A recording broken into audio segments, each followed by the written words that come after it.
All right. Well, welcome everyone. Hopefully you can hear us broadcasting. Thank you for joining us this evening for the Colorado Power Dialog. This will be for the next 90 minutes.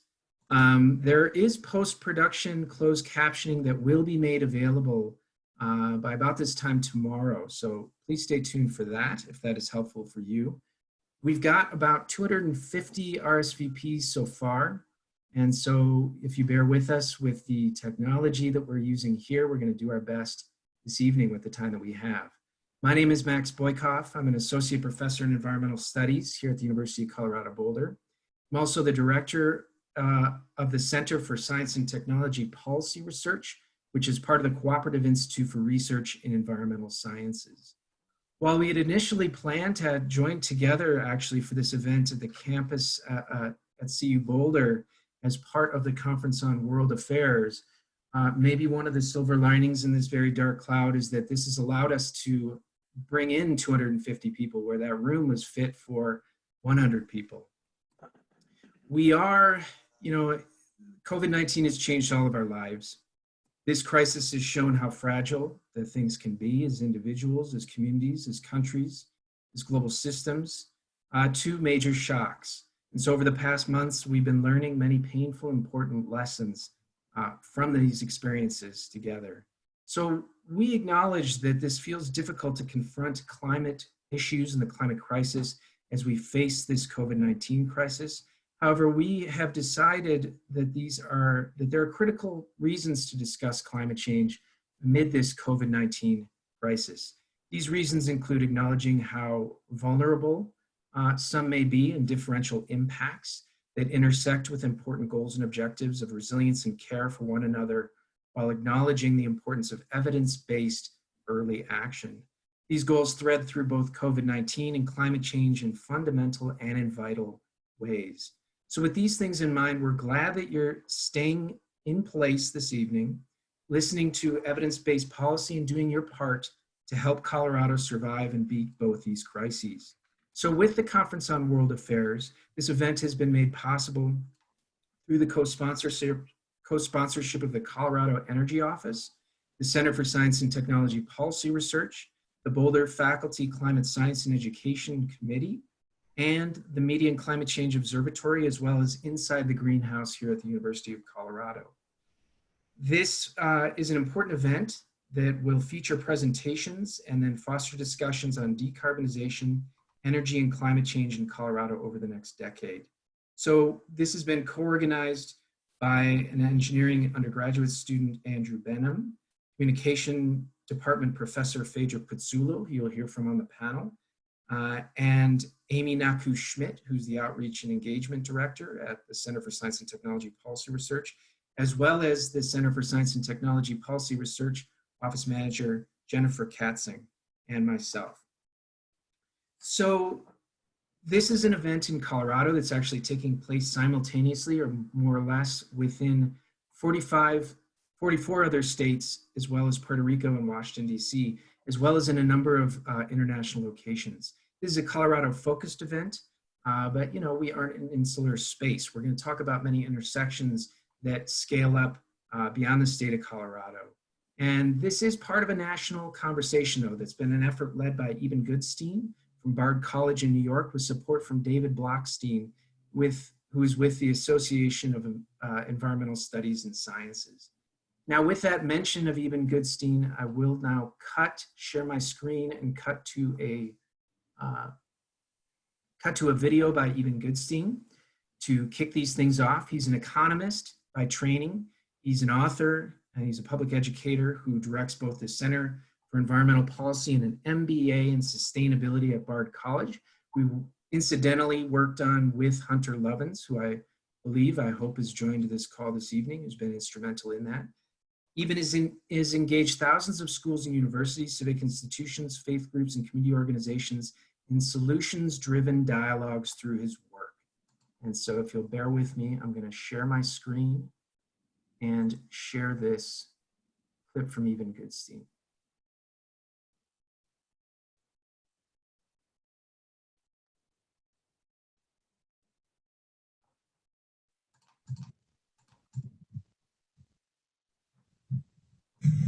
Welcome to Solve Climate by 2030. Today, universities in almost all 50 U.S. states, Puerto Rico, D.C., and several other countries are hosting state and region-wide webinars focused on ambitious and feasible things that we can all do in our cities, our towns, and states in the coming year to really move the needle on climate change.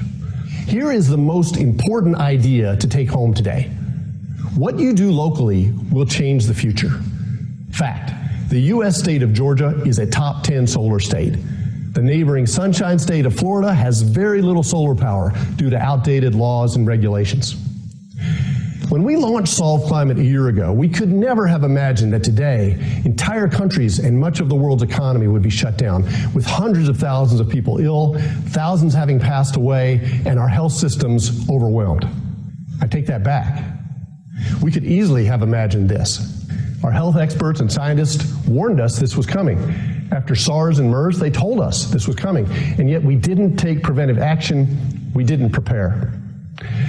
COVID-19 has shown how fragile our health and economic systems are to extreme events. Our scientists have told us clearly that unchecked, climate change will turn our lives into an unending series of extreme events. Floods, droughts, rising sea levels, pests and disease, more extreme storms and hurricanes, all of this leaving hundreds of millions of people homeless and on the move. We can change this. We still have time to change that future.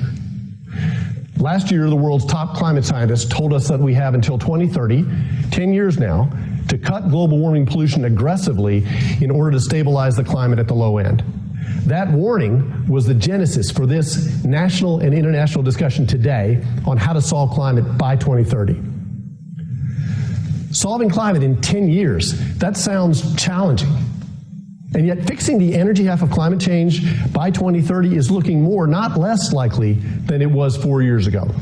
The cost of solar and wind power, batteries, and electric vehicles have plummeted. In many cases, they are less expensive now than the fossil fuel power that causes global warming, and they are getting cheaper every day. Already, utility-scale wind and solar, big solar and wind farms that feed power into the grid, these technologies are crushing fossil fuels in much of the U.S. In Colorado, Idaho, and California, renewable bids are coming in at half the price that the cheapest fossil fuel plants can do. And this is where rooftop solar and battery systems are headed in the near future. On the vehicles front, all the major manufacturers see this coming. Mercedes-Benz announced last fall that they have designed their last gasoline-powered car. Going forward, every new model of theirs will be electric. Combining electric-powered vehicles with the impact of driverless technology, we could see a very rapid transition away from gasoline-based cars to EVs in the next decade. All this progress was the result of a major technology push by national governments. Starting in America in the 70s and then ramping up with the Danes, the British, the Japanese and Koreans, the Germans, and most recently the Chinese and Indians, government policies have brought these industries to scale. And now the market is taking over, and renewables, battery storage, and electric vehicles are on track to deliver power and transportation at prices unsubsidized that will lead to major disruptions of energy markets in the 2020s. Can we get there fast enough to solve climate? Well, this is where you come in.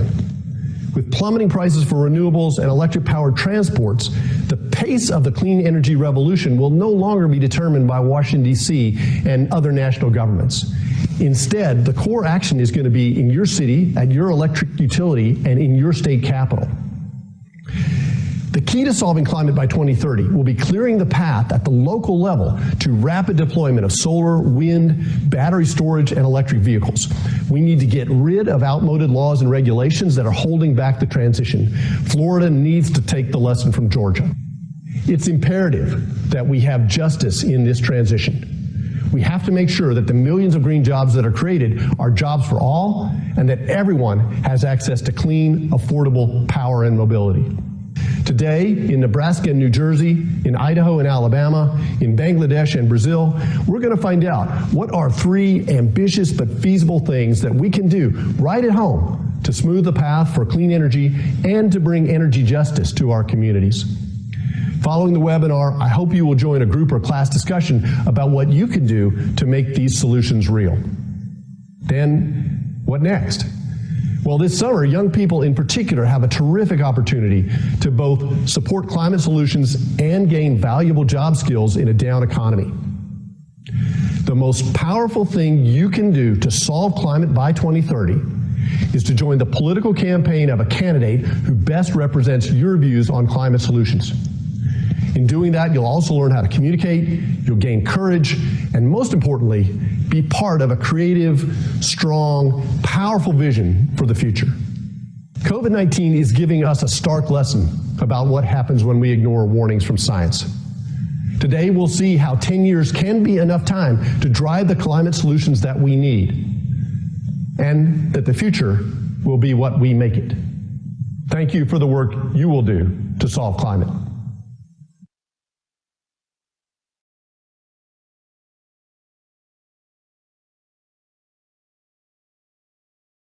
Great. At this point, we're going to pivot into some prepared remarks from Colorado Governor Jorge Poulos. He isn't able to be with us here live. In fact, I think he has a live press conference starting soon after our session here ends. Just as a quick bio of Governor Poulos, though, he's an entrepreneur, he's an education leader, and he's a public servant. He actually started his first business, American Information Systems, while in college in his dorm room. By the time he was 30 years old, he launched 3 successful companies. Amid his successful career as a tech entrepreneur, Jorge Poulos also had served 6 years on the State Board of Education and founded several public charter schools for at-risk youth. Most recently, he served as our U.S. representative for Colorado's 2nd Congressional District, which includes Boulder and surrounding areas, for 5 terms from 2009 through 2019, before becoming governor of the state of Colorado in January 2019. So I'm going to share my screen one more time, and you'll hear a short set of remarks from Governor Poulos.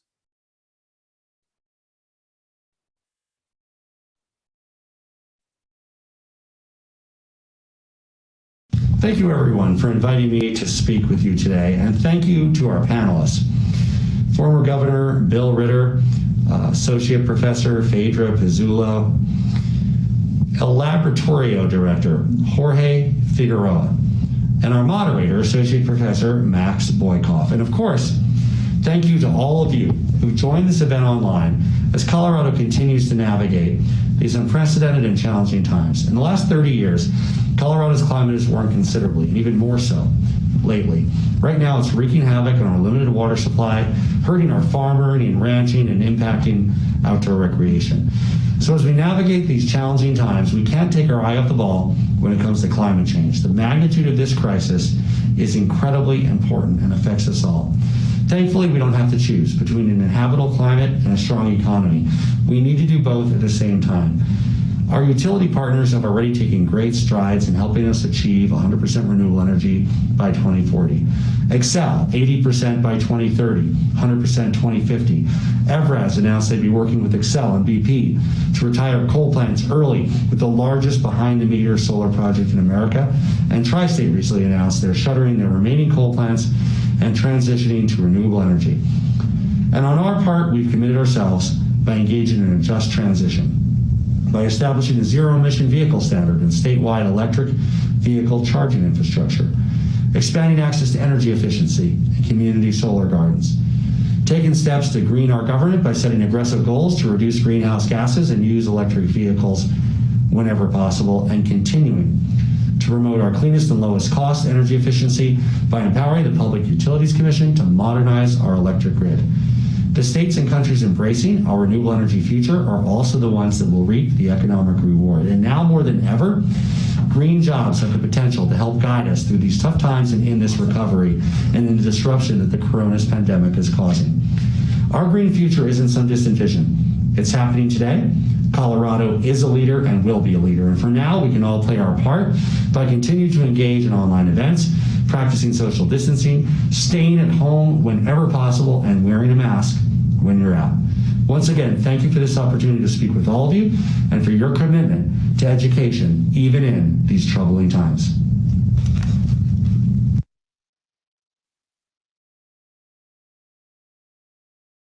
All right, I hope that that worked out and you were able to see both videos.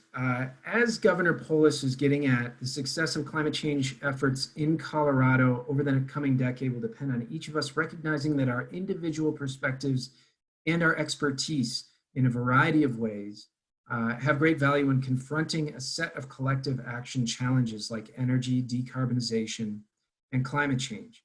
We're living through this unique moment in history together, where the role of states in safeguarding well-being of its people are highlighted like never before. We're seeing in real time the critical influence and importance of cooperation, of civic mindedness, and trust across our communities and institutions. Going forward, we must continue to invest in these for the values and for the benefit of the state of Colorado and beyond. So now we're going to turn to our panelists. First, we're going to hear from former Governor Bill Ritter, and then from Associate Professor Phaedra Pezzullo, and finally from Laboratorio Director Jorge Figueroa. They'll each speak for about 10 to 15 minutes about decarbonization and climate change in Colorado in the coming decade. Then they'll, as part of that, they will articulate at least one ambitious and feasible idea for the state of Colorado to move forward on decarbonization in the next decade. So I'll introduce each of them before they speak. And then after their set of prepared comments together, we're going to spend the remaining time until 6:30 p.m. Mountain Time in conversation, taking your questions through the chat box in Zoom. And so I'll be moderating in that way. So starting with former Governor Bill Ritter. Thank you very much for joining us. Former Governor Bill Ritter was elected Colorado's 41st governor in 2006. And was the district attorney of Denver from 1993 to 2005. During his term as governor, Bill Ritter established Colorado as a national and international leader in clean energy by building a new energy economy. And after leaving the governor's office, he founded the Center for a New Energy Economy at Colorado State University, which works with state and federal policymakers to create clean energy throughout the country. Governor Ritter has authored a book that was published in 2016 entitled Powering Forward, What Everyone Should Know About America's Energy Revolution. Governor Ritter is the chair of the board of directors of the Energy Foundation and serves on the Regis University Board of Trustees.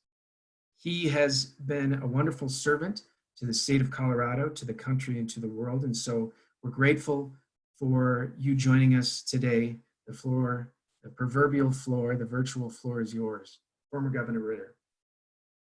Thank you, Max. I have to just quickly, I thought my alarm was going to be set at 15 minutes. It was set at 3, so this is going to be really sharp. No, I'm going to just have to make sure, Max, if I start to run over, let me know.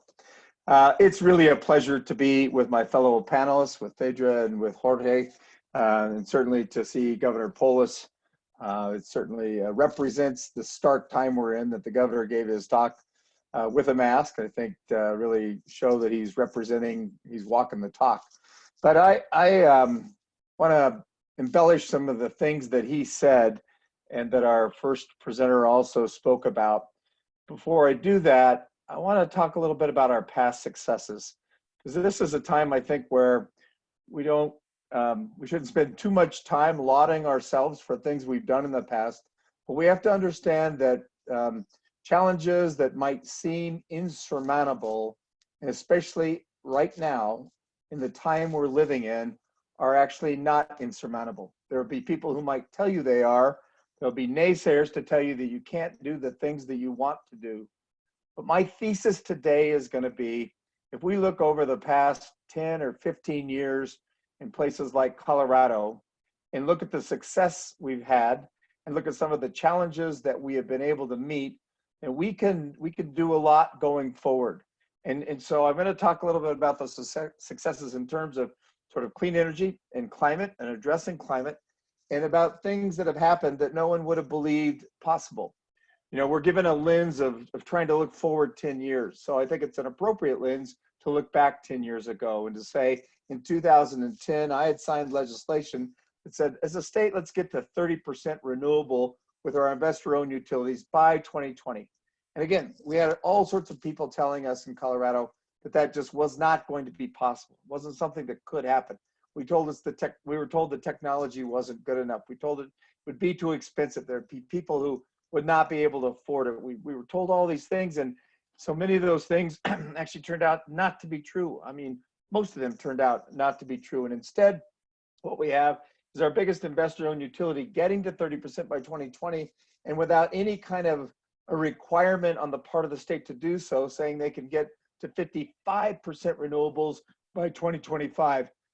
What's more, and this was alluded to by Governor Poulos, Xcel Energy has actually said, we're going to lower our emissions 80% from a 2005 number by 2030. We're going to be 80% lower. Listen, if people had told you 10 years ago that Xcel was going to make that kind of an announcement using 2020 as the target date, everyone would have said you are crazy, that it could not be done, and it would not be done. And so for our purposes, that was my 3-minute thing. Now I got to figure out how to turn it off. Oh, shoot. Honey, just take it, would you? There we go. So looking back at 10 years and thinking, well, that's really awesome. And Xcel is going to be at 55%. They're going to have an 8% reduction in emissions. That's now in the statute. That's part of legislation from a year ago. Tri-State, an independent power producer in Colorado, that had a pretty heavy portfolio in coal. And in many respects, many people thought we're going to be the last to come along. It's just gone through a process where, and we were the convener for their stakeholder process, where they basically said, we're going to get to 70% reductions in our Colorado emissions by 2030, and we're going to get to 100% by 2040. These are amazing kinds of announcements in Colorado that have happened among the electricity sector, and something that we can look back on and say, this is really important things. Governor Hickenlooper signed a lower emissions vehicle, a LEV standard. Governor Poulos signed the ability for rulemaking on the ZEV standard, the zero emissions vehicle standard. And again, these are things that really, if they are able to happen, we can reduce our emissions in a pretty serious way. So we have the real ability to do big things in a state like Colorado, using state policy, using what cities are doing, using what the private sector is doing. But we absolutely have challenges as well. We have serious present challenges. So last year, the legislature passed a bill saying we want to cut our emissions by 50% by 2030. And we are involved with a group that's trying to help the state think about how we get that done. And what we know about that is that's going to be very difficult to do. Even with all the successes we've had in the electrical sector, that's still going to be a very difficult thing to do, because we still have significant emissions as it relates to the industrial sector, the transportation sector, and the ag sector. And actually not in that order. The transportation sector is second, industrial sector is third, ag sector is fourth. And it's very important for us to view all those sectors as contributing to the emissions that are greenhouse gases that cause climate change. And so for us as a state, we have to be committed, like we were to the electricity sector, to looking at those other sectors as well. And that's part of why the legislature signed or passed it, and the governor signed it, is that we have to really think about emissions broadly, and that's what that bill is intended to do. But it's going to be very difficult for us to get there. And then you overlay with that a global pandemic that basically really is affecting every part of this globe, and the healthcare crisis that it brings to us is just so massive, and really in so many respects has changed our life and turned so many things upside down. But what I'm going to tell you is, if we think about the challenges we have with respect to climate change, and we think about the global pandemic, I think we have to treat this as one of those things that people are viewing as insurmountable, that actually is not.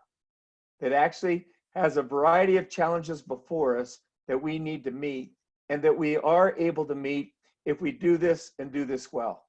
And what I'm suggesting is that we think about addressing climate change across those sectors, and at the same time addressing the economic downturn that we're living through right now, and I think the bottom of which we have not yet seen. I was the governor during what's called the Great Recession. It was the worst recession since the Great Depression. And I can tell you, my experience governing through the Great Recession tells me that this is likely to cut deeper and last longer than the recession that I governed through. And so I want us to view climate change and COVID-19, the coronavirus, and the challenges that they both present to us I want us to view those as a dual challenge that can be solved together, that can be solved by us putting the right lenses in place for building forward. You've heard a reference to the new energy economy. We called it that when I was governor. I named a center after that when I founded it at Colorado State University. And what that means for us is that we think about energy production, domestic energy production. We think about it in an environmentally sound way that brings economic development and is done with equity in mind.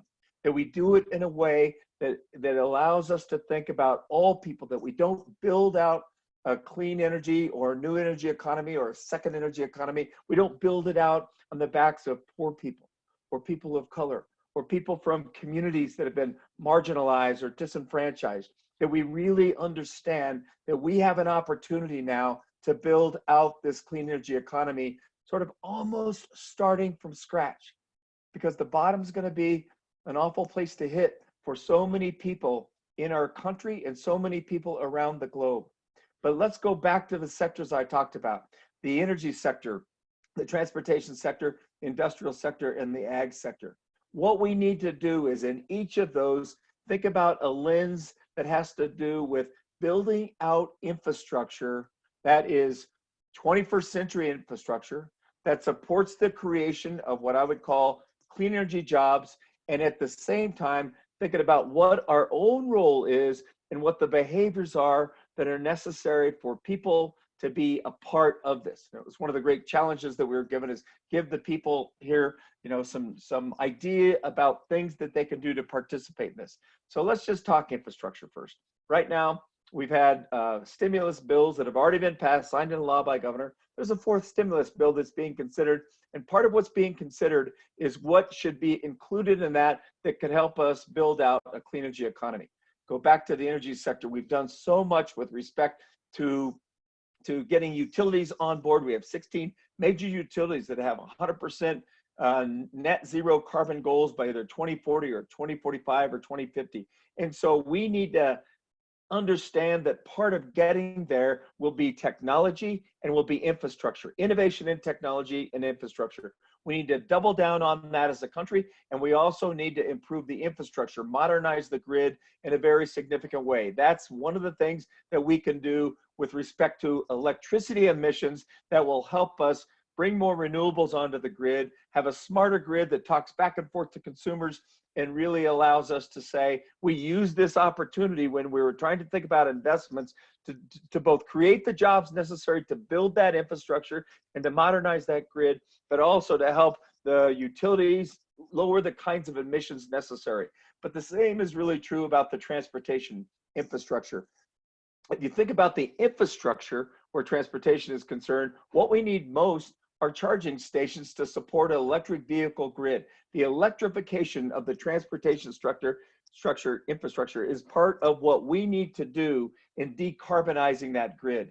And that is absolutely a place where we can look to for building infrastructure, creating what I would call clean energy jobs, and doing the kinds of things that support a transportation infrastructure that's going to be fully decarbonized or needs to be fully decarbonized by 2040, 2045, 2050.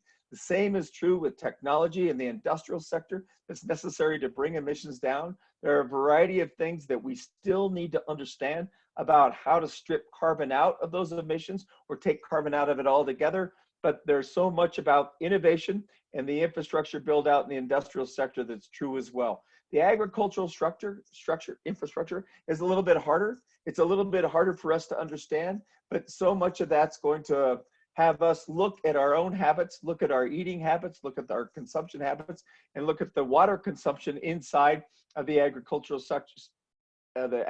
sector, and make changes over time. And so what I'm suggesting here is that we have the ability to think about where we can create jobs by building out infrastructure in all of the sectors and across sectors, and doing it in a way that's environmentally sound and that really picks up the issue around greenhouse gas reduction as one of its primary foci, and at the same time say, how will it create jobs? How will this do the work of creating jobs? We have Hunter Lovins on the phone. She's from Natural Capital Solutions. She's been working on this along with a lot of other people in this country for a long time. And the tie between clean energy jobs and building out new infrastructure and building out a different and clean energy economy is there. And just the last point is to do it in a way that's equitable. We have an economy in this country that does not serve everybody. We have, over time, allowed it to create a wider gap between the haves and the have-nots. And so as we think about building a clean energy economy and job creation in the clean energy sectors across all of those different sectors, we have to keep in mind how we ensure that there is equity and that we think about diversity, inclusion in all that we do. It should be a lens through which we look at everything that is about building out this new and clean energy economy. And finally, there's behavior. So what's interesting about this COVID-19 is we have found ways to work from home. We have found ways to travel less. We have found ways to consume less electricity. We have found ways to consume less altogether. And all of those things are part of our behavior. I really want you to think about your time right now. If you're in a shelter-in-place state or a shelter-in-place city, your time right now and the way you're using that time and how you can take some of the behavior changes that have been required and really make those a part of your life going forward, thinking not just about how these things might help us address the coronavirus or COVID-19, but how these things actually help us do what's necessary to have a different level of greenhouse gases in 2030 or 2040 or 2050. We've been saying, those of us who've talked about climate change and clean energy for the longest time, we're going to have behavior change as a part of it. It is going to be part of the new social contract. We've had a social contract foisted upon us because of the coronavirus or COVID-19. We need to embed the things that have been foisted upon us that help us address climate change through all those other investment things that I talked about and understand there can be a different future because of it. Thank you. Thank you very much. Appreciate your initial comments. If for those of you who have joined us a little bit late, we've got 250 RSVPs that we're working through.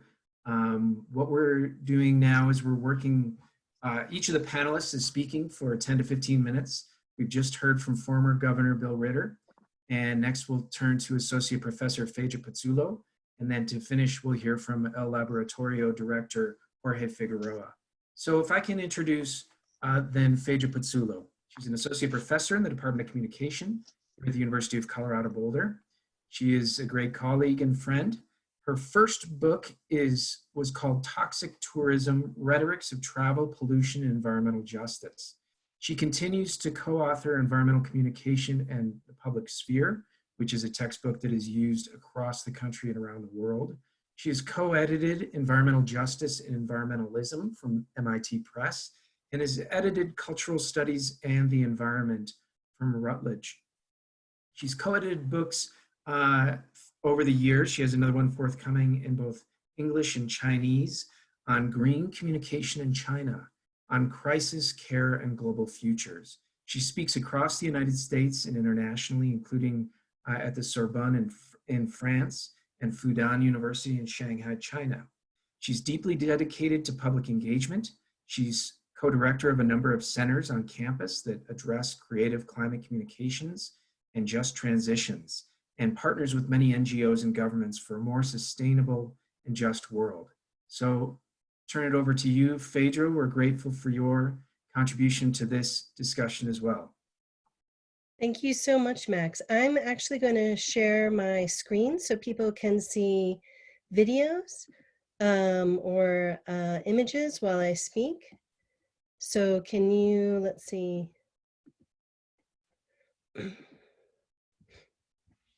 Someone else's screen is being shared, or can you see mine? See yours yet. Okay, it's coming up now. Now we can see it. Okay, then I will shift it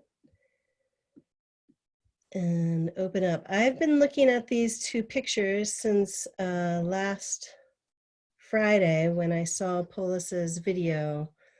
This year, as I'm sure most of you know, is the 50th anniversary of Earth Day.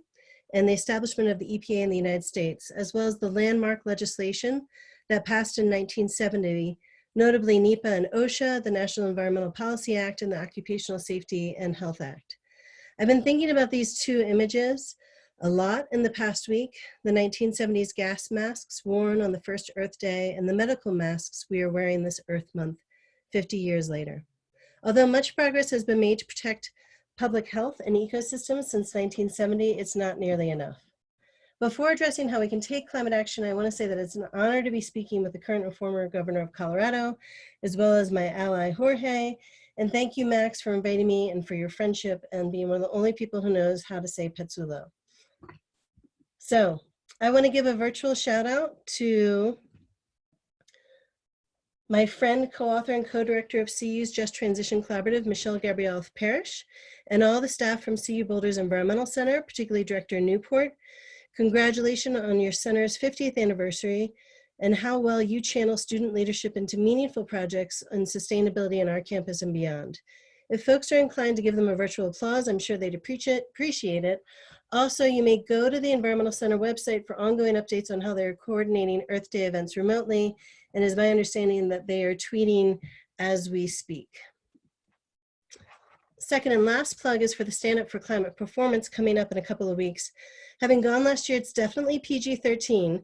However, if you're up for that, it's very funny. If you're in need of laughs, it's free. This year, Philly-based comedian Chuck Nice will join our students performing, as well as internationally submitted videos for the climate comedy contest. As a judge, I can assure you they will make you laugh as you contemplate questions such as, do people know more about the Marvel Cinematic Universe than the IPCC? And a South African video asking why we can't have nice things. My last caveat is that I'm not using the bottom of my slide so that images don't interfere with the closed captioning, and I hope that doesn't interfere with people's ability to see. As Governor Ritter has noted, I've been thinking about the relationship between COVID-19 and climate as well. The most obvious points to me initially have been: one, COVID-19 has proven the world is capable of radical behavioral change in a relatively short period of time if we are convinced lives depend on it. COVID-19 has proven that finances aren't a barrier when we want to fund such challenges on a grand scale. And three, COVID-19 has reminded us that we're all interconnected. Even if you haven't caught the virus already, you know someone who might, or someone you love might, or that a stranger you don't know but still care about might. And just like climate, even if you don't perceive a difference in your everyday life, COVID-19 has begun to transform everything that matters to you, from how we buy food to our ability to earn a living. A student emailed me today and said he's not sure his family will ever financially recover from this pandemic. Friends have been texting symptoms in groups as they try to sort out what it means to survive this virus, and the stakes for health and livelihood couldn't be higher. This is why the US military and the UN call climate change a threat multiplier, because it impacts everything in a cascade effect. Without ambitious climate action, we will have more megafires, more floods, more diseases, and more precarity overall. Just like with COVID-19, where South Korea discovered its first case the same day as the United States, but they immediately responded with tests and quarantine while the US stalled action, ignoring international public health expertise. Today, it is quite clear that South Korea is better off for making their choices sooner, faster, and more radically. Just focusing on human health, as this CDC slide powerfully illustrates, infectious diseases are interconnected with all the systems that are relevant to climate change. As rising greenhouse gases lead to a rising planetary temperature, leading to rising sea levels and more extreme weather, public health experts are identifying an increase in risks from everything to asthma to infectious disease. Given this exponential threat, I remain convinced we need to act on climate sooner than later and more ambitiously than incrementally. So that leads us to the theme of this teach-in: what can we do? Nationally, a wonderful proposal has been outlined to use the Green New Deal to address our three biggest challenges today: COVID-19, climate, and social inequality. We need a plan to revitalize our economy, as Governor Ritter noted, and this set of policies for mutual aid lay out an inspiring path forward. But for this talk, I've been asked to focus on Colorado solutions. And there are two stories I would say we could tell about Colorado and climate. The first one is the hopeful one. The state of Colorado, as Governor Ritter pointed out, is home to many climate experts and has been a leader long time in climate policy. When I was newly hired on this campus 5 years ago, I went to COP21 in Paris, and everyone I met from around the world, no matter where they were from, no matter whether I saw them on an elevator or a bus or wherever on the street, they told me how lucky I was to be working somewhere like Boulder with so much climate expertise and talent. Home to NCAR and NOAA, two of the most respected international research labs for climate science in the world, as well as top climate communication and behavior change experts throughout the state. Second, in addition to grounded and innovative research in the state of Colorado, we have politicians that have been elected in part because they're willing to become climate leaders, including our governor that I hope to be able to vote for president someday. I won't belabor the points he and Ritter have made, but we are lucky that climate is centered to their visions of the future. They are reinforced at the national level by Representative Jonah Goose, who leads Congress's Climate Committee, and at the state level by the amazing legislators who wrote and passed no less than 8 climate-related bills last spring, including the first state in the nation to establish a just transition office to help workers move from non-sustainable jobs to training in the many jobs we need. Which is fitting in the long Colorado tradition, and I'll go back even before Ritter's administration, of bringing together labor and environmentalists. We also have city and county planners dedicated to making concrete progress on climate and social justice policies. Without caring and daring politicians, we cannot successfully transition from a fossil fuel economy to a renewable one. Therefore, voting from the White House to the University of Colorado Board of Regents matters in 2020. The second story of Colorado and climate is a tale indicating how far we have yet to go, and I'll just highlight 2 ways. First, despite our love of the outdoors and healthy lifestyles, as well as the fact that Colorado generates more jobs in the outdoor retailer industry than oil, gas, and mining combined, the air quality on the Front Range is failing national standards. The state is ranked 46th out of 50th in the nation, and it's outrageous that polluting industries compromise our health and planet without being held more accountable. On February 20th of this year, members of over 50 Colorado environmental organizations sent a letter to Governor Poulos urging him to, quote, take immediate urgent action, end quote, during this, quote, critical window of opportunity, end quote. If everyone in Colorado knows on the federal level that it's outrageous national EPA standards have been suspended for COVID-19, we also should think it's outrageous that we don't enforce high air quality standards when there's not a pandemic. Time to delay this priority is over. Further, as reports continue to make headlines today in the New York Times, air pollution makes negative health impacts of COVID-19 worse. Part of our COVID, public health, and climate response should be reducing air pollution. Clean air action should not be delayed, but integral to our pandemic and climate response. Second, Colorado's new Just Transition Office appears mostly focused on coal workers, not racial and indigenous justice. If you look at the people invited to work on the state's Just Transition planning, as well as the initial documents available online, there's lack of transparency about a democratic vision to include all of our workers in our Just Transition.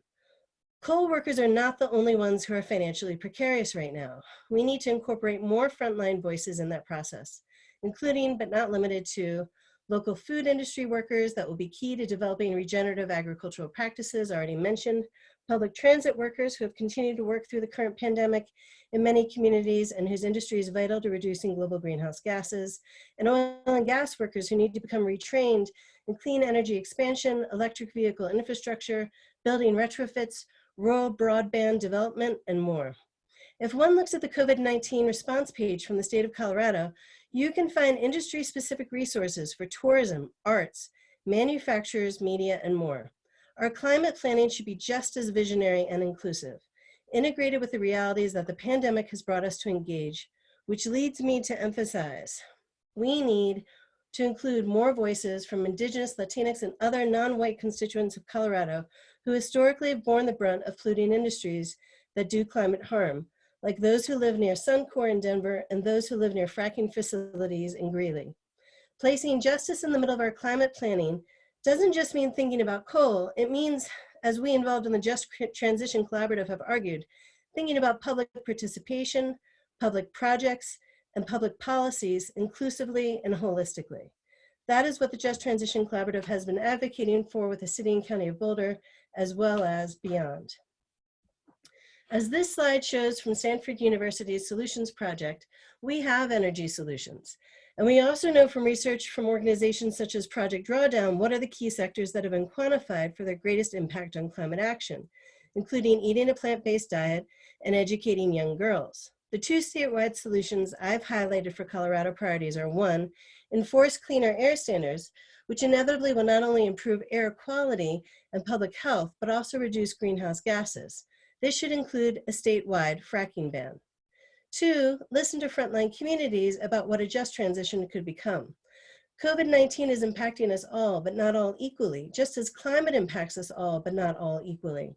Right now, during the pandemic, I find the most sound information is coming from the front lines of healthcare workers in hospitals and food industry workers, like the Same Cafe in Denver and Mad Ag and our Boulder Valley School District food workers, as well as folks who already have been organizing in the front lines with people who are incarcerated, homeless, undocumented, and more.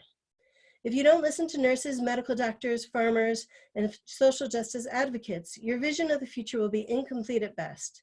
We need to respect these experts on what it takes to be resilient, and how can we build a world that cares about all the people who share this planet we call home.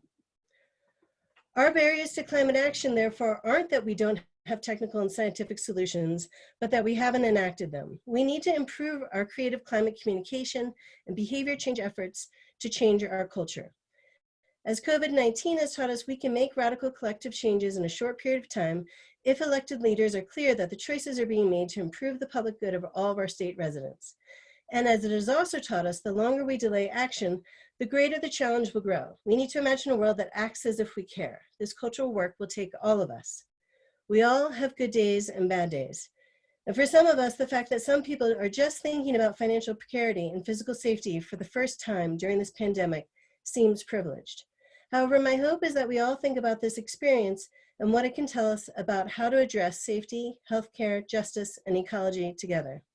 I am moved by the dignity shown by the mask makers, the healthcare specialists who have been working in infectious disease when it's not their specialty, the janitors cleaning up all the public spaces to help us all stay healthy, the delivery workers who leave packages with a knock on the door and keep driving, the food pantry workers, and so many more helping others right now, even when it feels like it takes all of our energy just to take care of ourselves sometimes. If you have never been part of a mutual care or just transition group lobbying for clean air standards and more, join now. This could be the moment that changes your life forever and for the good. There's no one climate solution, there are many. And that leads me to my final message. Thank you for being present remotely. One of the biggest communication mistakes of COVID-19 has been the phrase social distancing. We don't need to reduce sociality in communicating, we need to keep our physical distance. As we discuss climate solutions, I hope we continue to develop our capacity to care for each other and to brainstorm organizing for our communities from afar. I'm grateful that you care. Thank you very much, Professor Pezzullo. That was wonderful. We're now going to turn to our third of three panelists. We heard first from former Governor Bill Ritter, who's still with us, and just now from Associate Professor Phaedra Pezzullo. And now we turn to Jorge Figueroa. Jorge Figueroa is co-founder and director of Laboratorio, where he works advancing environmental justice, youth leadership, and solutions that help bring cultural and ecological resiliency to climate change in Puerto Rico, in Colorado, and in Mexico. Prior to El Laboratorio, Jorge worked as Chief Innovation Officer for Americas for Conservation in the Arts, and for 9 years for Western Resource Advocates, developing as their Senior Water Policy Analyst, innovative water supply planning and water conservation solutions for the state of Colorado and the Colorado River Basin region. He's also served as research faculty for the CU, University of Colorado Law School, and the Governor's Climate and Forests Task Force. He was a Fulbright Scholar in India on climate change innovation and community-based natural resource conflict management, and he has a degree in law as well as in forestry. And so now I have the distinct pleasure of being able to turn over this virtual space to you, Jorge, and we're grateful for your presence today. Thank you so much, Max. Can you guys hear me well? Yes. Well, it's an honor to be with Governor Ritter, to have the keynote of Governor Poulos, to have Max and Phaedra and your team at the CU series, and also the Just Transition Collaborative. Thank you so much, guys. Today, I'm going to just talk a little bit about my perspectives on just transition and water in the West, specifically in the context of Colorado. I think that it's this analogy of COVID-19 applies very well with water planning and water resiliency that our infrastructures are going to require in order for us to have great and growing cities in the West and have competitive economic hubs as in Colorado. For example, the Colorado rivers in Colorado are economic engines. There's a CSU has done studies that they found that there's a direct relationship between in fishing, for example, how much water there's in a river and tax revenue and economic development that's generated through the fishing industry. Also with rafting, there's a certain percentage up to where fishing, there's no more economic benefit. That's up to, I think, like 70% of bank fill of rivers in Colorado, a number of rivers studied. But for rafting, is up to, the more you go up to bank full, the more revenue you have. And it's a multi-billion-dollar industry in which water is not consumed, it's used. It benefits us and our health. It's according to the recreational industry, generates more jobs and revenue that even like the car and gas industry. And so I think like under all scenarios of climate change, if there's going to be any bailout, I think I would vote for us to keep nature healthy and protected. Again, under all scenarios of climate change, because it's really, specifically in the state of Colorado, like Governor Ritter very well knows, it's a headwater state. And so this is a state in which water is a precious resource in the Colorado River Basin, because it's a semi-arid region, which we have the highest growing cities in the United States that actually happen to be in the driest regions of the nation. And so we've allocated most of our water resources. And according to climate change scenarios, for example, a study by NASA, it found that this region, using data from tree rings, some pretty robust scientific data collected from tree rings and other sources, we know with pretty good confidence that the region of the Colorado River Basin, and Colorado, the state of Colorado is included, is prone to have multi-decadal mega droughts in our region. The peak of multi-decadal mega droughts in this region, that includes the state of Colorado, was in the 1300s, the medieval period. And NASA came out with a study that found that there's a 80% chance, even assuming that we have very progressive climate change mitigation, greenhouse gas mitigation strategies, which we don't have. But assuming that we cap our carbon emissions globally by 2040,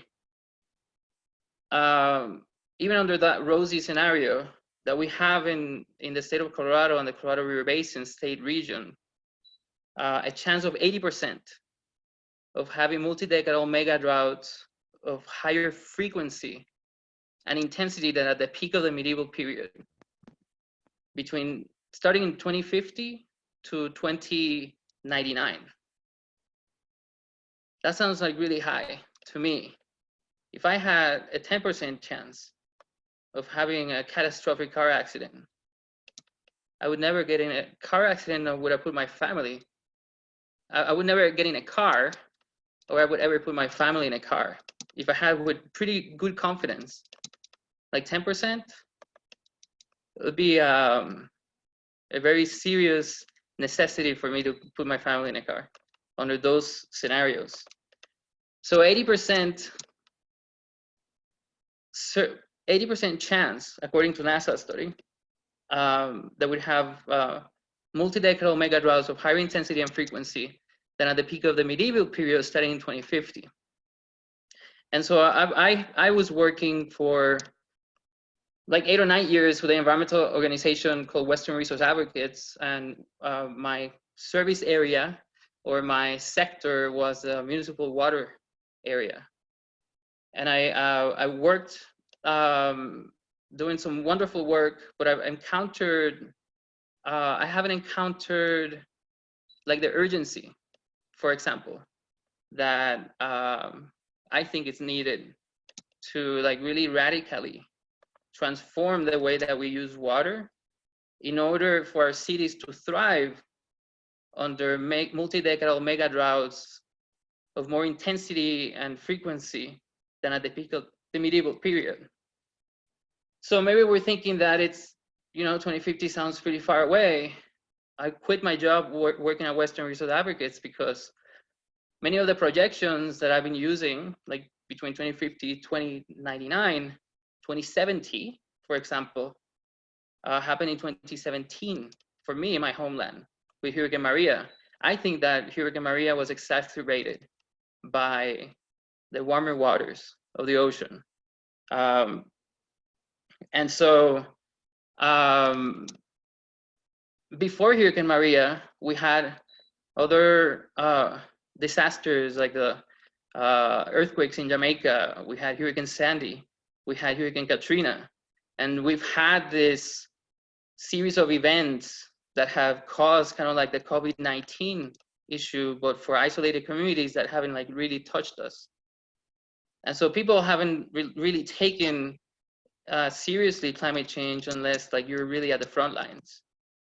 And so I decided to quit working with Western Resource Advocates to work with communities of color, and also with trying to build resilient cities in Puerto Rico, in Mexico, and in the American West, specifically in the area that we live in Colorado.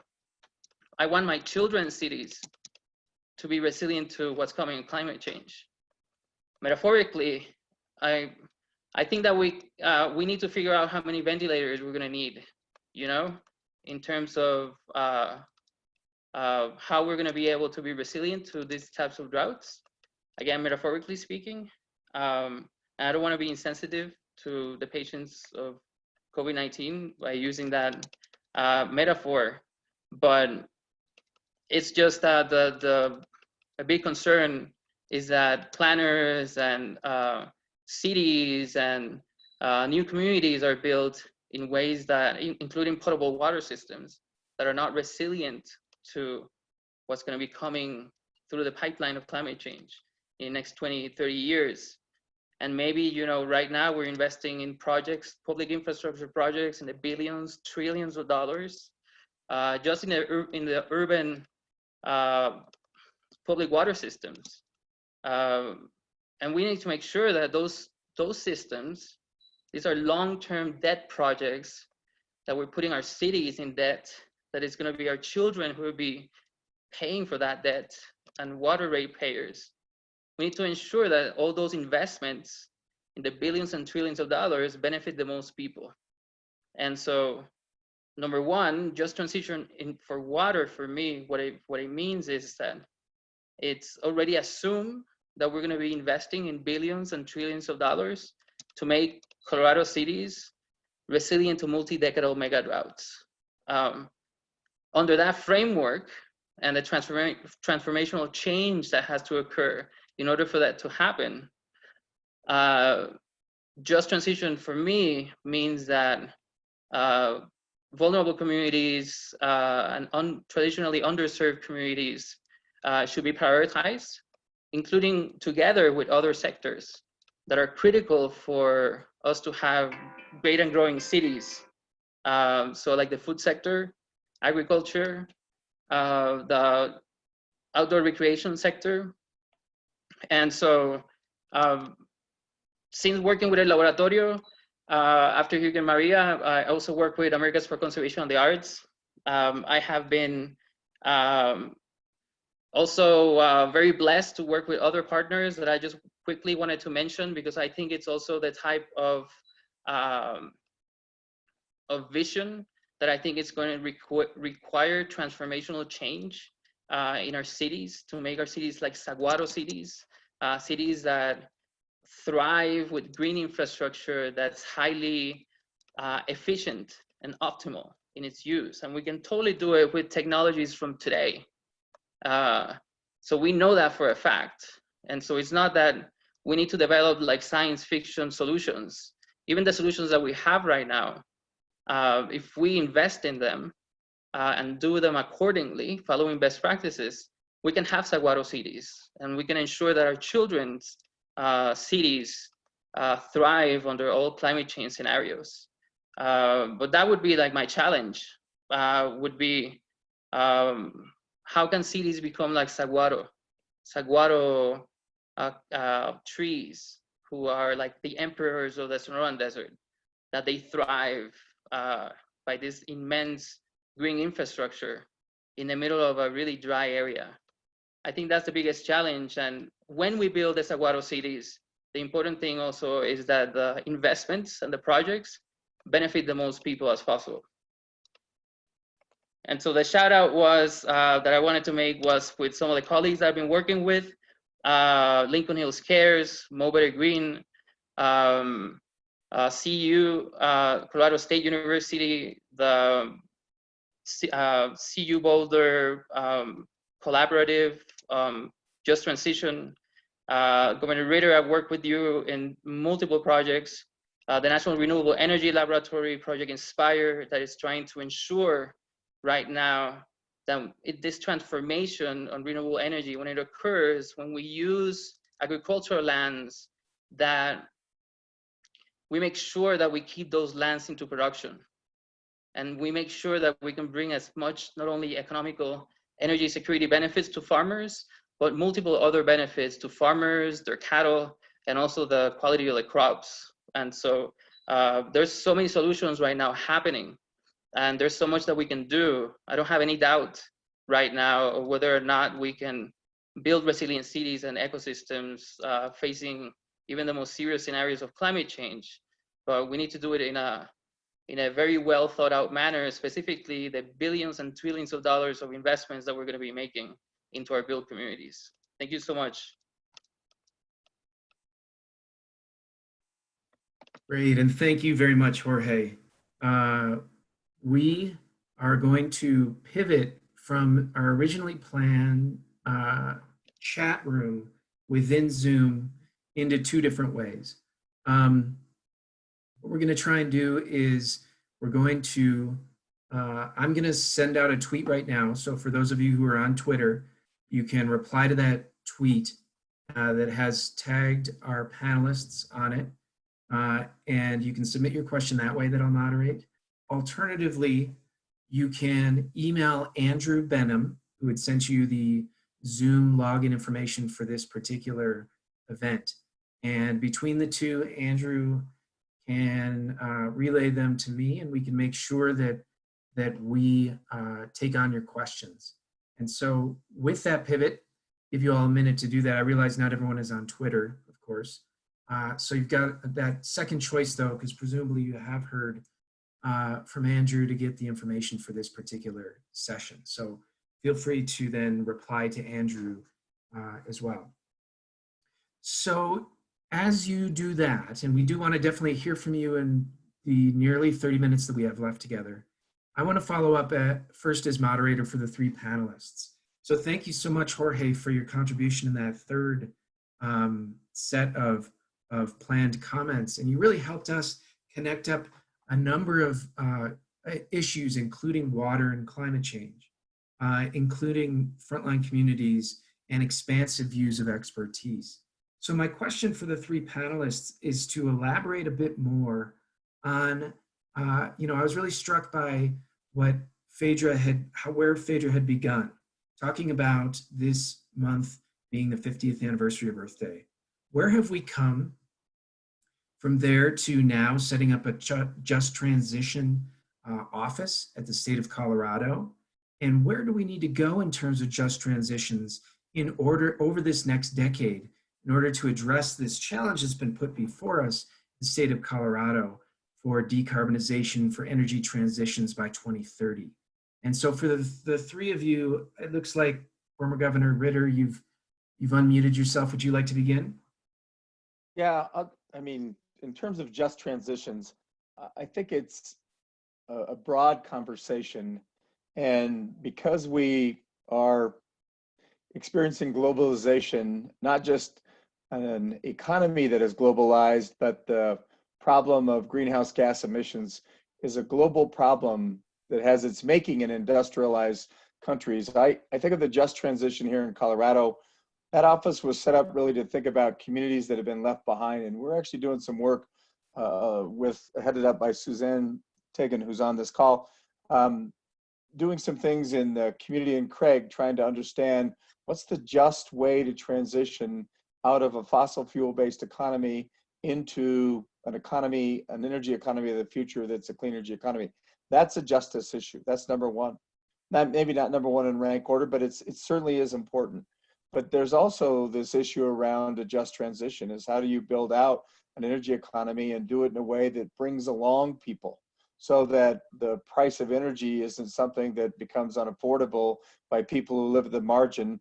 And at the same time, the jobs that are made available across the economic spectrum. That's a justice issue. But there's also a justice issue that has to do with the carbon footprint of the United States and China and other industrialized countries. We have the most volume of greenhouse gas emissions in the atmosphere out of any country. We're second in per capita emissions. We have the largest carbon footprint per capita, but there are all sorts of nations and peoples around the world who were not responsible for the issues the impacts we'll experience from climate change or are experiencing. They weren't responsible for that. Their carbon footprint over historical, time is very, very, very low, and yet they're experiencing some of the worst impacts of it. They're literally doing time for the crime that we committed, if you want to use a criminal justice metaphor for that. And that's a justice issue. So we have sort of, I don't know, all of these seem like fairly big problems. There's no big, medium, small. They're all fairly big problems, but I think there's so many different ways that we have to look at this for our local communities, for different communities involving sort of the marginalized and disenfranchised, but also international communities who will bear the impact of that. And we can do that at a national level, a state level, and a local level. And quite frankly, we should be addressing just transition at all those levels. Thank you. Turn to you next, Phaedra. Looks like you've unmuted. Yeah, I completely agree, and I'm so excited to be on the same page with the other speakers. I think one thing I didn't bring up, or we haven't brought up, is divestment and reinvestment explicitly, which I think is one of the main Earth Day 2020 goals. So a lot of youth activists around the country are really excited about getting their universities to divest from fossil fuels and reinvest in renewable energy. And so as Ritter was explaining, there's all these layers to the economy. The city of Boulder is the county of Boulder, I believe, is the first who began screening insurance companies for ties to fossil fuel industry. The University of Colorado Regent says it's difficult to divest from fossil fuels because we don't have specific stocks for specific companies, but rather bundles, so like an energy investment. But I think on those that are involved in questions of finance need to think about that. How are we not subsidizing any longer the fossil fuel industry, which is just failing in the stock market and is a bad, out-of-date financial investment, and investing in where the growth is internationally, which is renewable energy, and all the ways, and talking about infrastructure that Ritter did about jobs where there's electric car infrastructure. We need broadband internet as an access issue for our rural communities, and we need people to do those jobs. And we need to support the training for those jobs. So I'd say divestment and reinvestment is not something I've read about from the 1970s as a question of Earth Day. It was more large policy legislation. And on the other hand, the current federal administration has forced us all not to take for granted the progress that was even made in 1970, and to say, well, actually, we would lose a lot if we abandon the Clean Air Act and the Clean Water Act. And actually, people do need to remember history and look at some history books of rivers being caught on fire and so forth. So we don't want to lose the progress we've made. We want to gain more progress, and we want to be imaginative in moving forward. Thank you very much, Professor Pezzullo. And over to you, Jorge. Can you hear me? Yes. Thank you. I think the big problem is that we've turned our backs to our rivers and our oceans. And so we've also created this dislocation between water supply and water quality. And so there's also like this legacy of environmental injustice has been happening for generations in many communities of color across the United States. And so another issue in terms of just transition is to make sure that the impacts of climate change, you need to address them, right? For these folks, they've been in line, waiting in line for like 3 generations for their environmental problems to be addressed, and they haven't been addressed fully yet. And so those problems that have been existing there in those communities for generations, it's most likely that they're going to be exacerbated under climate change, right? And so I think from just transition perspective, it's important to support community groups like, for example, the Birdseed Collective in the community of Globeville, the GES neighborhoods, also known, Globeville, Elyria, and Swansea. They have like this amazing community group that they're basically keeping their community center open, using revenue from doing art, public art, and they do like right now a food bank, and it's those types of organizations that are really dedicated, that should right now, for example, during the COVID-19, and also moving forward, I think, be prioritized in terms of helping communities heal. And let's turn now our front. Let's start looking into our rivers. Let's bring in our local community into the river. And if it's too dangerous to get there, let's fix that problem, right? If it's too unhealthy because of the fumes from the cars, let's fix those problems. If we are really invested in taking them to the river and enjoying the river. And then the big question project, I would say is, how can we make the urban South Platte River in Denver fishable and swimmable in the next 10 years? I think we've been spending billions of dollars in protecting rivers in wild places. And I'm starting to wonder whether it's because we can't even fix our cities' rivers, and nobody in our cities, the taxpayers who are spending all that money to fix the natural rivers, to making them fishable and swimmable, they don't see anything. River doesn't mean anything to them. And but what if our rivers in our cities start meaning to us and brings healing to our families and to the food that we eat? Can we do that in 10 years? I don't know. It's a lofty timeline, but I think we can try our best. I'm willing to help. Thank you very much. Again, we're sorry that the chat function on Zoom isn't functioning right now. However, as an alternative, you can send your questions to me via Twitter. At Boykoff is my Twitter handle. Or you could simply reply to Andrew's invitation that provided the Zoom information, and he's sharing those with me. I can tell already that you are all very technically nimble, and I've got more questions and I've got time. So with 15 minutes left, I'm gonna ask a question. I really appreciated all of your comments there. Michael Denslow over Twitter had asked the question though that I'm gonna put to you, former Governor Ritter. you know, as you had finished your comments, you talked about how there were some specifics that we could learn about behavior change from what's going on right now. And Jorge's just referred to the scale of the ambition that's needed to meet the scale of these climate challenges. Michael Denslow asks, in particular, where is the place of oil and natural gas in this within the next 10 years? Through your work at CNEE, could you speak to that question from Michael? Yeah, and I don't often refer people back to my book, but I did write about this when I published Powering Forward, and I have a chapter about the role of fossil fuels where we largely predicted that coal was going to have a very difficult time going forward. In part, it was market driven. There were also some policies that were impacting it. But I wrote a separate chapter on natural gas, and partly I did that because I did believe, and still do believe, that from what I can glean, it'd be very difficult for our electricity sector to operate presently without natural gas, and that is going to remain the case for some time.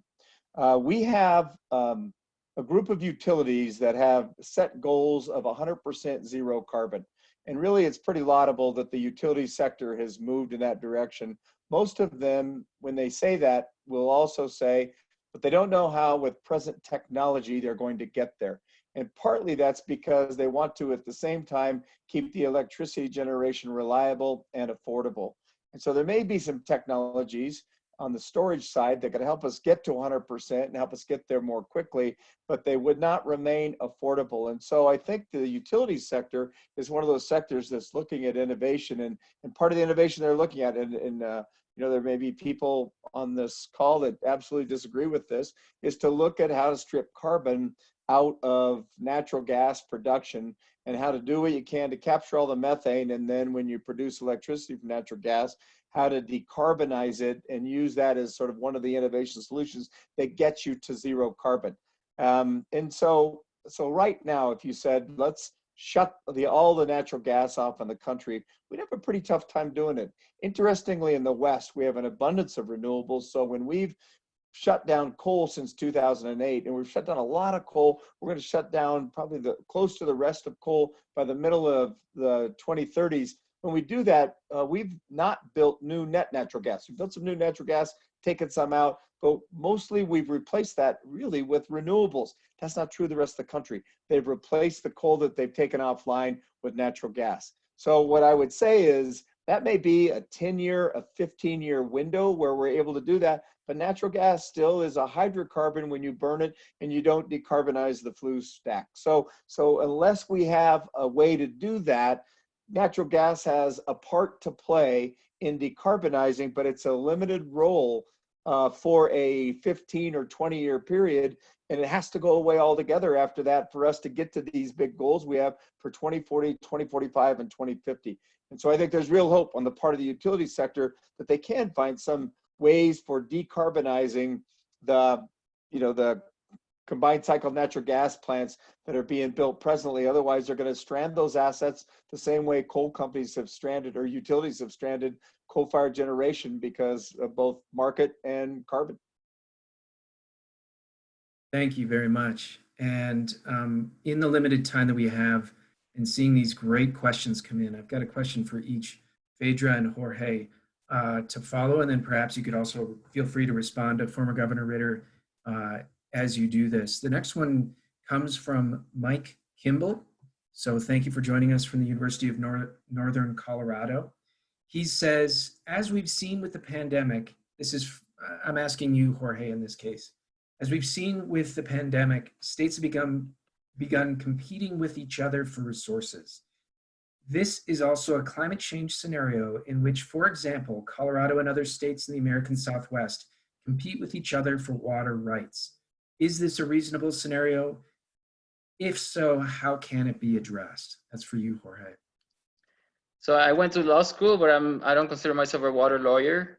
Probably Governor Ritter is much more well-versed than me about this. The issue with Colorado, it's a good that Colorado has so many water lawyers. And so Colorado is a headwater state. So among all the states in the continental United States, Colorado is the only state in which there's no fresh water coming in, right? So everything is going down. And so we have a lot of power because we're the holders of the sacred water, right? There's also a lot of power from attorneys in California and other attorneys and other interests that have right now ownership or lease or however you want to call it, an allocation of water from the Colorado River, for example. There are many other rivers in Colorado, like the Arkansas River.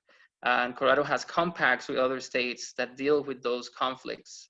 And representatives in the state that are experts in that subject matter and that seriously represent the state in negotiations to ensure that the state of Colorado natural resources and water resources are well protected. Water is a constitutional right. You cannot speculate with water in Colorado. Water belongs to the people, right? And so at least that's anti-speculation is a constitutional doctrine in the state of Colorado with our water resources. And so we also, for the administrative system of managing water is like very sophisticated. And so that's also to ensure that whoever owns the water as a property right can use it to the beneficial use of the people and industry. And so I think we're good under climate change scenarios, the state of Colorado, but we still need to like really prepare to make our cities habitable and resilient to multi-decadal mega droughts. Thank you very much. And there's so much more that can be said, I know, on this topic. But I am, with, again, limited time, going to turn to Professor Pezzullo with this question that comes in from Jim Callahan. He says, there are groups of middle and high school students in Colorado taking real and meaningful action to reduce state and local level greenhouse gas emissions. They are working with student groups across the United States. And I will, just as an aside from this question from Jim Callahan, say that this is part of what's been built in terms of Make Climate a Class, where we've reached out to middle and high schools across the state of Colorado. Back to Jim's question though, do the panelists feel, and I'm going to start with you, Professor Pezzullo, it would be positive that young activists, not yet old enough for the universities, work in concert and collaboration with people over 21. In Colorado, is it better that each generation do its own separate thing? Or I suppose he's asking about that multi-generational collaboration. Interesting question. I would probably respond, and Max and I and Jorge, and I'm sure also Ritter, have all worked with youth in K through 12 in addition to higher education. And that's really important work to be doing, especially because those that have been denying climate change have been way ahead of the rest of us in taking K through 12 curriculum seriously and influencing textbooks and what's being taught in K through 12. And so that's really important for us to think about. From me, my answer would be the same as it is for any group, which is, should women organize separately from men? Should people of color organize separately from white people? Should poor people organize differently, separately from the wealthy? People who are differently abled organize differently from people who are able-bodied? And my answer is we always need both. At least I do. I need times where I'm just talking with women, and I need times where I'm surrounded by a group of great guys and I'm excited about what they're doing. I think most people who are part of a community that are underheard, and the UN considers youth to be an underheard voice globally, that we always need spaces to retreat to and talk about our own experience. So of course, youth are experiencing this very differently. My first year undergrads are like, this is their second great recession in their lifetime, a never before recession. And they've had relatively short lives compared to some of us on this call.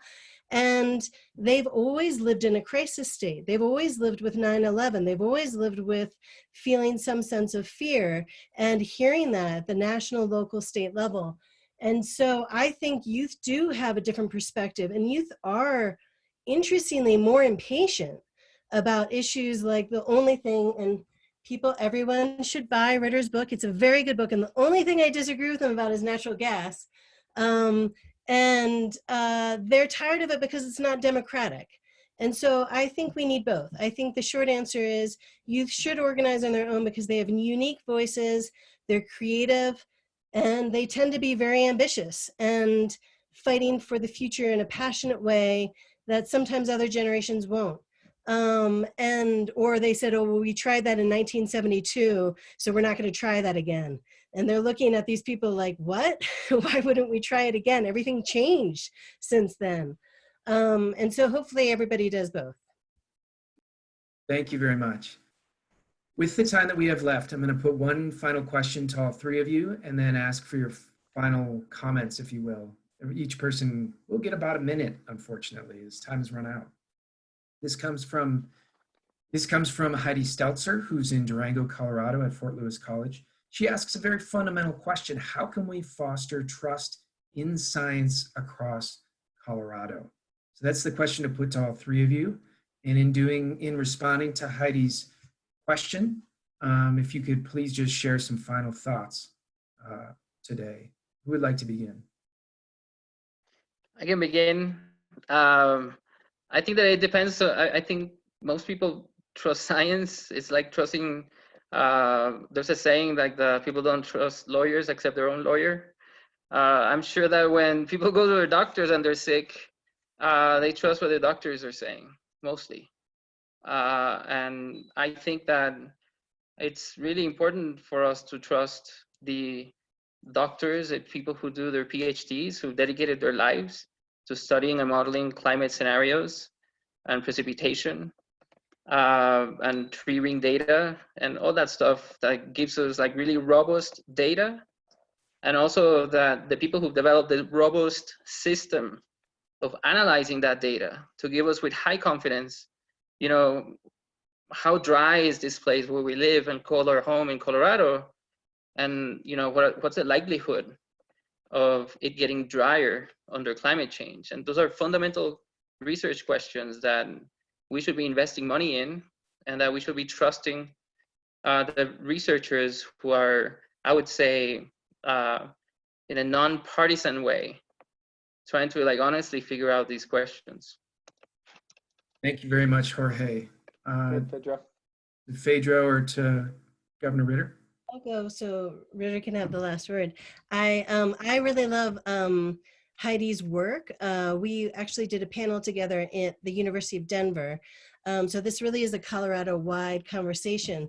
And one of the things she's done is with women scientists has shared photos and social media about their work, because I think sometimes when people have conclusions or declarations without an explanation of how scientists get there, there's this saying about showing versus telling. I think that that work is really important. The other thing I would say is going back to my initial point, which is I think scientists need to stop being scared of culture and partnering with people who actually are experts in communication and behavior change. I think sometimes scientists feel like they need to know everything and overnight suddenly understand how communication works or suddenly understand how environmental psychology works. Jorge is like, I went to law school and I still wouldn't speak like a lawyer. In this age, we all have to respect expertise and recognize that people need other people, and that we need all these different disciplines working together. So I think it will build trust in science if scientists are less insular and are willing to have interdisciplinary conversations. Thank you very much. And in turning to you, former Governor Ritter, you speak to trust in science and then some final comments. So I just think, and thank you, Jorge, Phaedra, Max, for being all a part of this. It's a privilege for me to be here too. And I would say the problem with not trusting scientists became a problem that really emanated from political leadership in this country, and in part from the way we were financing and do finance campaigns. The money poured into their coffers were from people for whom the science was not telling a very good story about their future. And so we began to have this theme of distrusting scientists over time. And now we have this comparator that we can look to, which is COVID-19. People who did not trust the science of this did so at their peril, and lives were lost. And we're going to see that, I think, going into the future. We will we'll see more loss and more devastation from this, but some of that's going to be as a result of people who weren't paying attention to the scientists, to the physicians, to the epidemiologists, who know a lot more about this than the politicians in this country do. And that's, climate change over a longer horizon has those kinds of impacts. And so I think what we can do is say, for the people who trusted science, there were better results. There were different things that happened because of it, and get back to that place where the political leadership will hopefully unify around how important it is to think about science, to do what you can to put science as a fundamental part of all of your policy making, and really how you think about things, how you think about the future. But I think comparing it to COVID-19 might be a very helpful way for us to get back to a place where all political leadership can trust science. Thank you very much. And as we are over time, I thank you all for staying with us just this final minute. I want to thank our panelists, Professor Phaedra Pezzullo, thank Jorge Figueroa, and thank former Governor Bill Ritter for this time that we've had together. I apologize, as these questions have now been streaming in, I'll be sure to share them mostly through email from Andrew Benham, that I'll share them with our panelists. I can name check on Hani Morrow, a CU student who asked a great question, Taylor Worthington asking a great question. We've got Philip Barry Sparks, Tiffany Boyd, Jeff Dykstra. We've got all these great questions, which demonstrates that this is only part of a larger conversation. So I want to thank our co-sponsors that are here in the state of Colorado that helped make this possible. And I want to thank the leadership of Even Goodstein and David Blockstein, who through Bard College have facilitated this conversation in 45 states, plus Puerto Rico and Washington, D.C., as well as a number of international locations. So from this point, we'll close this particular conversation, but I welcome you all to continue to engage.